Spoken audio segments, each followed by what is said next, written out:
Subscribe कीजिए, share कीजिए, comment कीजिए, लाइक कीजिए। है डॉलर के मुकाबले भारतीय रुपए का लगातार कमजोर होना, जिसका सीधा असर आप पर होने वाला है।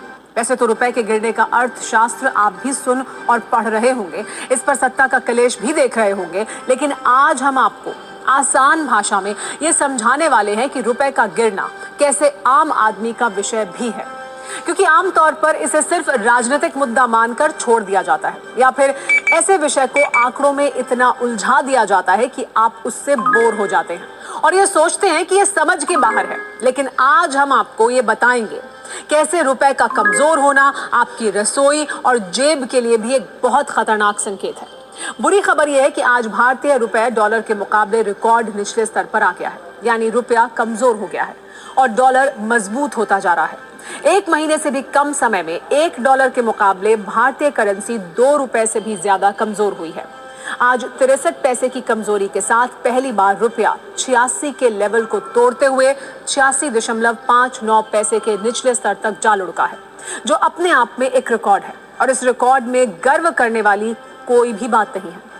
अब चिंता की बात यह है कि शेयर बाजार के साथ साथ भारतीय रुपए की ये डुबकी आपकी जेब काट रही है। शेयर बाजार में निवेश की गई आपकी कमाई को कम कर रही है और भविष्य में इससे महंगाई वाले झटके भी महसूस किए जा सकते हैं। एक रिपोर्ट के अनुसार भारतीय रुपया एक साल में डॉलर के मुकाबले 3% कमजोर हुआ है, जबकि 10 साल में रुपया डॉलर के मूल्य के मुकाबले 28% नीचे आ चुका है। क्योंकि भारत मौजूदा वक्त में दुनिया की 5वीं सबसे बड़ी अर्थव्यवस्था और 2030 तक इसके तीसरी सबसे बड़ी अर्थव्यवस्था के दावे किए जा रहे हैं, इसलिए सवाल यह है कि आखिर मजबूत भारत का रुपया कमजोर क्यों हो रहा है। एक रिपोर्ट के अनुसार 16 मई 2014 में $1 की कीमत ₹58.58 के बराबर थी, लेकिन आज 13 जनवरी 2025 को ये $1 के मुकाबले ₹86.59 के बराबर हो गया है। मतलब इसे आप इस तरह समझिए, आपको $1 के लिए ₹58 देने होते थे, लेकिन अब उसी $1 के लिए ₹86.59 देने होंगे। अब इस पर राजनीतिक कलेश भी शुरू हो गया है। पहले उस पर एक रील देख लीजिए, फिर ये बताएंगे कि भारतीय रुपए के गिरने से आपके लिए अशुभ संकेत क्यों है।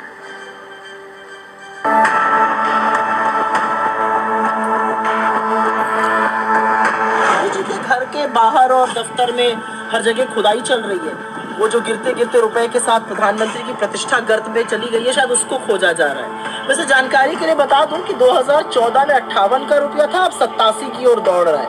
तो प्रधानमंत्री जी बताएं कि रुपया इतना पतला क्यों होता जा रहा है। प्रधानमंत्री जी बताएं कि प्रधानमंत्री की प्रतिष्ठा कहाँ चली गई है। दुनिया बदल रही है, अब डॉलर के बियॉन्ड इकोनॉमी जा रही है। मैं चैलेंज करके पूछता हूं, आज तक बताएं कभी पिछले 50-60 साल में डी-डॉलराइजेशन का इशू आया हो।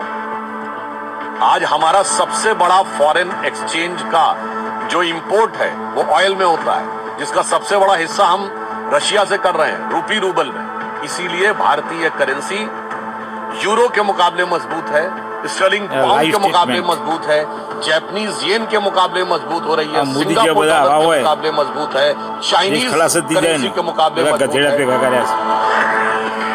डॉलर की अपनी कुछ समस्याएं हैं। 2013 में तो जो चाइना का मोदी नहीं बोलानी, ईवीएम नहीं तमाई, राजीव नहीं, 4% होता था डॉलर में, चंद्रचूड़ और चाइना कर रहा है 44% डॉलर में। गार्बेज आइटम पिक करी, भारत करता था 100% डॉलर में। अब हम मेजर हिस्सा बगैर डॉलर के कर रहे हैं।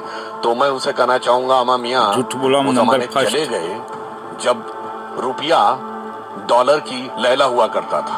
अभी जैसे ही ट्रम्प साहब इलेक्शन जीते हैं तो उसमें ये है कि उनका है America first, American economy first. उनका जो रुझान ये है कि भाई मुझे कंट्री को आगे ले जाना है। अभी बिग फाइट है चाइना और अमेरिका के बीच में, सबको पता है। ये अलग दूसरी करेंसियों के सामने हमारा रुपया काफी कम गिरा है और ये एक एंटिसिपेशन हो रहा है कि भाई ट्रम्प आएंगे और टैरिफ लगा देंगे, जिसकी वजह से एक्सपोर्ट थोड़ा सा मुश्किल हो जाएगा। अपना जीडीपी गिरा है, लास्ट 2 क्वार्टर से हम अच्छा नहीं कर पा रहे हैं, तो इंडस्ट्री को कैसे इंसेंटिवाइज करें। अभी जैसे बजट है अभी 1 फरवरी को, तो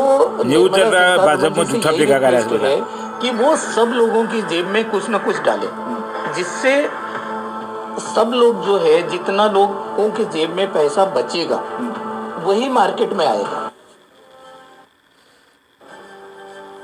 अब हम आपको आसान भाषा में समझाते हैं कि आखिर रुपए के कमजोर होने का असर कैसे आपकी जेब, आपकी रसोई और आपके बजट पर पड़ेगा और कैसे इससे महंगाई बढ़ सकती है। रुपए के कमजोर होने का असर विदेशों से आयात किए जा रहे तेल और ऊर्जा के उत्पादों पर पड़ेगा। और क्योंकि भारत करीब 80% कच्चा तेल विदेशों से खरीदता है, इसीलिए पेट्रोल और डीजल महंगा हो सकता है और फिर इसका सीधा असर पेंट और लुब्रिकेंट्स की कीमतों पर पड़ सकता है। रुपए की रिकॉर्ड कमजोरी से विदेशों से वस्तुओं का मंगाना महंगा हो जाएगा, क्योंकि आयात के लिए जो भुगतान किया जाता है वो डॉलर में होता है। जब महंगा सामान आएगा तो उसकी ट्रांसपोर्टेशन कॉस्ट भी बढ़ जाएगी और ये महंगाई के बढ़ने की एक बड़ी वजह होती है, क्योंकि इससे सब्जियों और ट्रांसपोर्ट के जरिए एक जगह से दूसरी जगह सप्लाई होने वाले सामान के दाम भी बढ़ जाते हैं। रुपए के कमजोर होने का असर उन लोगों की जेब पर भी पड़ेगा जो विदेश जाना चाहते हैं, क्योंकि अब उन्हें 86 रुपए खर्च करने पर $1 मिलेगा, क्योंकि दुनिया के ज्यादातर देशों में कारोबार डॉलर में ही होता है। इसके अलावा विदेश में पढ़ाई का खर्च भी अब ज्यादा हो जाएगा, क्योंकि फीस से लेकर रहना और खाना तक महंगा हो जाएगा। यानी शेयर बाजार की गिरावट हो या फिर रुपए की डुबकी, इन दोनों का असर सीधे आप पर पड़ेगा। और चिंता की बात यह है कि अभी ये डुबकी रुकने के संकेत नहीं है।